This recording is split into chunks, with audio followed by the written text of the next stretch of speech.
Good morning, everybody, and this is your S&P 500 setups for today. So I've left the structure in from yesterday just to highlight what I said yesterday. The volatilities are not going to end just yet. The bears are still going to try to drive this thing down, and until somebody in the Feds says something, does something, we're probably going to see the same volatility here. So right now it is pretty much moving in between the levels that we discussed yesterday. No real change there on the 8 hour. 3 hour, it does look like we're trying to form a flag, and if you just do this, we'll have to delete them afterwards, otherwise they do distract you. If you just do that, that is a flag. This is a single move down. Normally when you see this kind of structure with the oscillators doing what they're doing, you would expect some kind of a move down. However, just based on, let's go to the hour before we give you the however.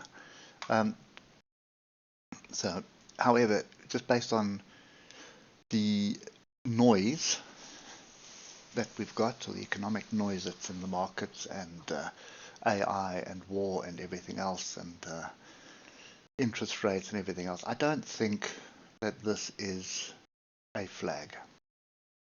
Okay, so obviously what would need to happen, I'm just going to adjust this bottom level, and the low of yesterday is what needs to be taken out. So we'd have to drop below the low of yesterday, come back and test it, and then get going. Then that would confirm a move to the downside. For now, this is more of a flat bottom triangle. If I do that, or flat top triangle, should I rather say, and we're looking for a break to the upside. So there is a gap up here which we didn't quite close, and that's the weekly gap for this week. Look at the hourly oscillators. They're now in a position which is looking quite attractive, and we're also getting above the faster moving averages at the moment. For me, on the hour, we are still above and below the moving averages. We haven't really got structure. So this to me is still a range, and I'm going to delete this diagonal. Top of range for me is right there at the top, at the high of yesterday. Now if you drop down to 15 minutes, you'll see yesterday's chaos. What you were looking for when we did the video was a break and a retest and a hold of the moving averages. We can get it. We dropped below the moving averages, we got back above, and we got below the moving averages. So whenever we're doing that, we're ranging. So you're looking for price to stay above the moving averages on the 15 minutes. Same as yesterday. And I'd rather just wait for some structure on the hour, to be honest.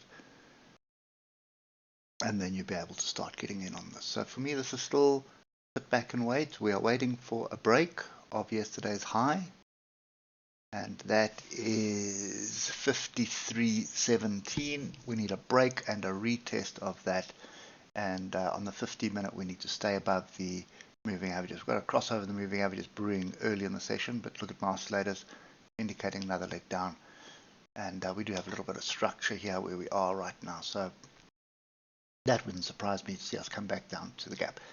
This is based on the Asian market, so the Nikkei has climbed 1 point something percent at the moment.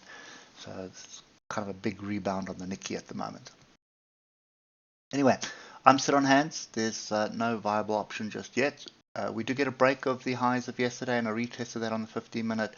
I'm all for looking for opportunities to the upside. Hope that helps, and we'll catch up with you tomorrow morning. Cheers for now.